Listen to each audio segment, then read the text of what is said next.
Oke, halo semuanya, halo teman-teman, dan semoga teman-teman selalu dalam keadaan sehat dan baik-baik saja. Nah, di depan gua sekarang sudah ada Honda CRF 150L. Nah, ini adalah salah satu motor trail atau motor dual purpose. Nah, kalau kalau apa?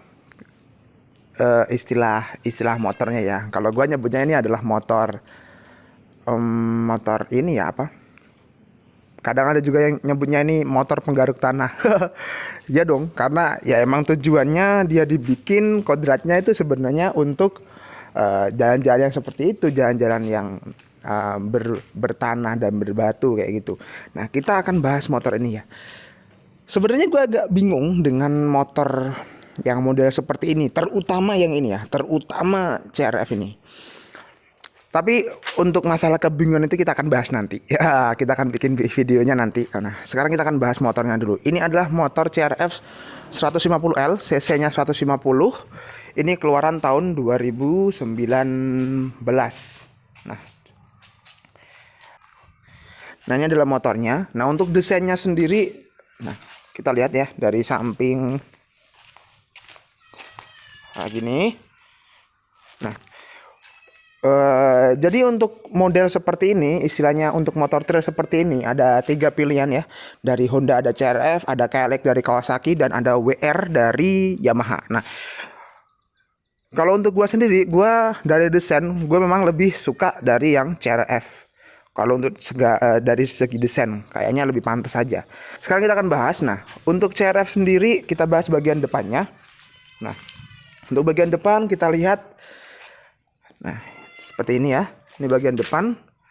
Dia masih menggunakan bohlam, lampu halogen biasa, tapi ini lampunya terang. Sinarnya juga bagus. Kemudian ada batoknya di sini. Ada spakbor. Kemudian untuk ban yang dipakai di sini. Di sini dia pakai ban dari IRC. Nah, IRC ya. Nah, ya versinya trail GP21F ya. Untuk ukurannya yaitu 2,75 dan ringnya ring 21. Wih, gede banget. Jadi untuk yang bagian depan ringnya ring 21. Nah, kita lihat untuk shock breaker depannya. Nah, ini shock breaker depannya ini sudah pakai model upside down. Nah, tapi belum SFFBV ya. Ini walaupun upside down tapi ya masih biasa. Cuma bagusnya untuk dari CRF ini, dia itu gimana ya? Bagusnya seperti ini. Teman-teman bisa lihat. Nah, di atas ini dia tuh agak kecil, kemudian membesar. Nah, sampai sini dia gede banget. Sampai di sini dia kecil lagi. Nah, kecil lagi. Dan untuk ukuran as shock breakernya ini 37 ya sebenarnya. Cuma karena dia ada permainan model tabungnya atau model rumah shock breakernya itu kayak gini, jadi dia terlihat gede gitu. Kemudian untuk plastik-plastiknya yang dipakai ini memang agak beda. Untuk jenis motor kayak gini memang beda, nggak sama kayak motor pada umumnya yang harus dicat gitu ya. Kalau ini enggak, kalau motor-motor kayak gini tuh pasti ini warna merahnya kayak gini, itu warna merahnya, warna putihnya itu emang udah dari sananya, dari plastiknya warnanya kayak gitu gitu. Jadi misalnya terjadi jatuh ketika dipakai di jalan-jalan yang bebatuan kayak gitu, nah misalnya ada lecet, nah itu bukan catnya yang hilang, tapi memang itu plastiknya langsung warnanya kayak gitu. Jadi kalau ada lecet ya plastiknya yang lecet gitu, bukan catnya. Jadi kalau mau dicat ulang ya bisa, cuma nggak akan seperti aslinya gitu, karena memang pada dasarnya itu bukan cat gitu. Warna merahnya, warna putihnya itu bukan cat. Oke, kemudian kita agak ke tengah. Untuk tangkinya ini dia kapasitasnya 8 liter. Kurang lebih segitu. Kemudian balik lagi, ini mesinnya basicnya ini sama dengan Verza, kemudian dengan Honda Mega Pro. Ya ini common part karena basicnya sama. Dia udah pakai PGM FI, jadi motor ini injeksi. Nah, dari ketiga motor KLX, CRF, kemudian WR. Nah, cuma KLX sih yang belum injeksi ya. Mungkin suatu saat nanti akan injeksi, cuma sekarang belum. Untuk bagian depan juga udah ada disc brake-nya, pengereman udah pakai disc brake. Udah pakai cakram ya teman-teman ya.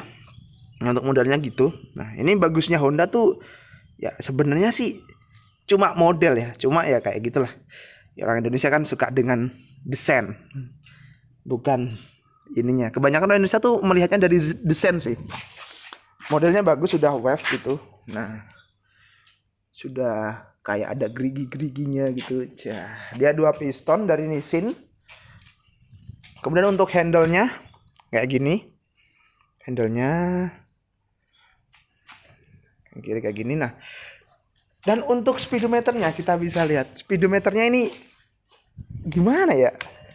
Pernah nggak lihat speedometer kayak gini yang kira-kira di motor apa gitu?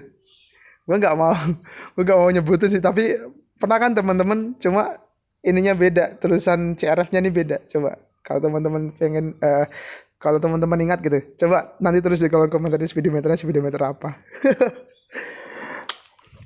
Oke, untuk joknya sih ya khas Honda, keras.